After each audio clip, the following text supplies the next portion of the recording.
East development के लिए अटल बिहारी वाजपेयी जी ने डोनर मिनिस्ट्री का गठन किया था और डोनर मिनिस्ट्री के माध्यम से माननीय प्रधानमंत्री नरेंद्र मोदी जी ने पूरे पूर्वोत्तर के अष्टलक्ष्मी को देश के मुख्य धारा में, विकास के मुख्य धारा में लाने का भरपूर प्रयास किया।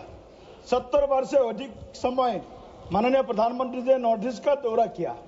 मेरा प्रश्न है, नॉर्थ ईस्ट को आगे आने वाला 10 साल में हमारे जो विकास का गति है, बाकी जो स्मार्ट सिटी है, डेवलप सिटी है, उसके साथ में नॉर्थ ईस्ट को एक समान तरीके से आगे लेके जाने के लिए डोनर मिनिस्ट्री का क्या योजना है और निश्चित से लेकर के पीएम डिवाइन तक जो भी योजना नॉर्थ ईस्ट में चल रहा है उसमें बढ़ोतरी का क्या उनका प्लान है, ये मैं जानना चाहता हूं महोदय।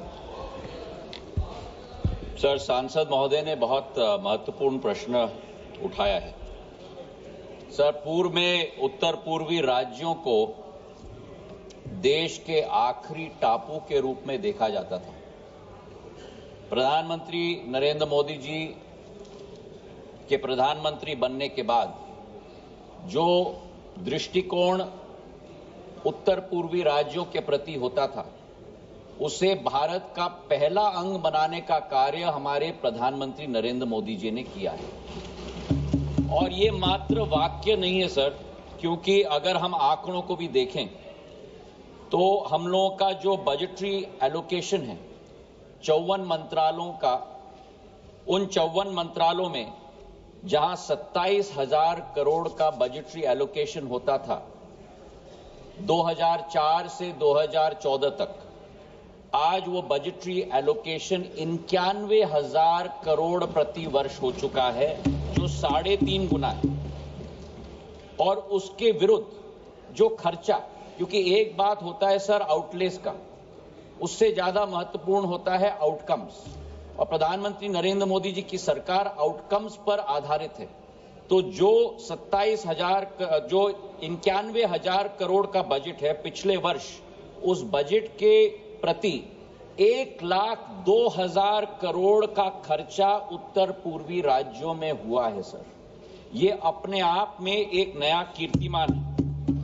डोनर मंत्रालय को जो माननीय सदस्य ने कहा, पूर्व प्रधानमंत्री अटल बिहारी वाजपेयी जी ने गठित किया था ध्यान देने के लिए, जहां 2,400 करोड़ बजट का आवंटन था, पिछले वर्ष 5,800 करोड़ रुपए का आवंटन किया गया है।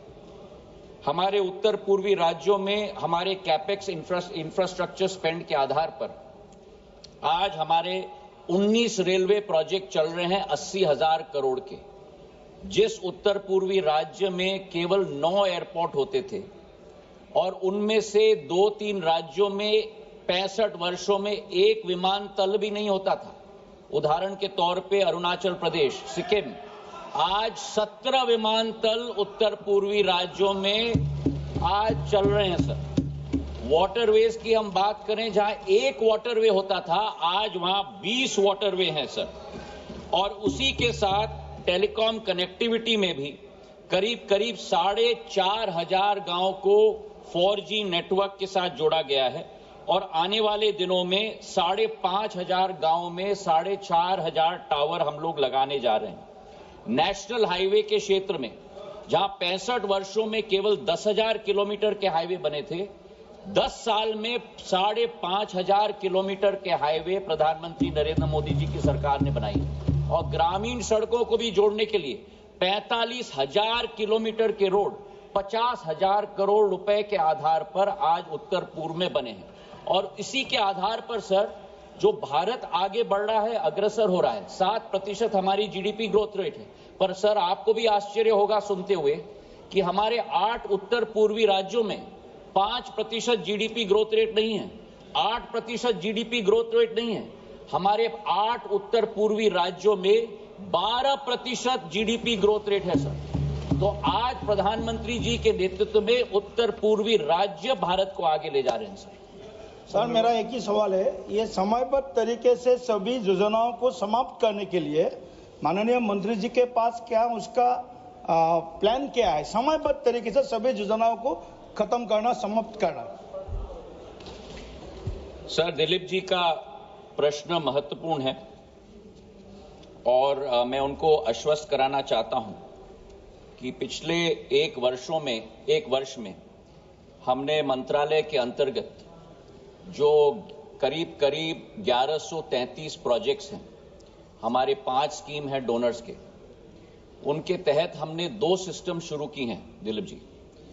पहला तो ये कि हमने थर्ड पार्टी ऑडिट का सिस्टम शुरू किया है। जो प्रोजेक्ट्स कंप्लीट हैं उन प्रोजेक्ट्स पे थर्ड पार्टी ऑडिट सिस्टम के आधार पर एजेंसी को भेजकर सर्वे किया जाए। सर्वे किस बात की? ये केवल नहीं कि अधोसंरचना बनी है कि नहीं, क्योंकि सफेद हाथी की तरह भी कई बार अधोसंरचना बन जाती है, पर हर मनुष्य और मानवी को उससे लाभ मिल रहा है कि नहीं। उदाहरण के तौर पे मैं आपको कहूं, अगर कहीं स्कूल बना है या अगर कहीं अस्पताल बना है, यूसी आ गई, सीसी आ गई, तो हम साधारण तौर पर टिक कर लेते हैं कि हो गया काम। पर यह सर्वे टीम जाके देख रही है कि वो अस्पताल से या स्कूल से बच्चों को शिक्षा मिल रही है कि नहीं, टीचर्स हैं कि नहीं, अगर अस्पताल है तो उपकरण है कि नहीं, कितने मरीजों का इलाज हो रहा है। तो ये सिस्टम हमने डोनर मंत्रालय के अंतर्गत हमने आज सेटअप किया है सर। और हमने ये भी तहकीकात की है कि जो हमारे जितने भी प्रोजेक्ट्स हैं, हम लोग करीब 1.5 साल की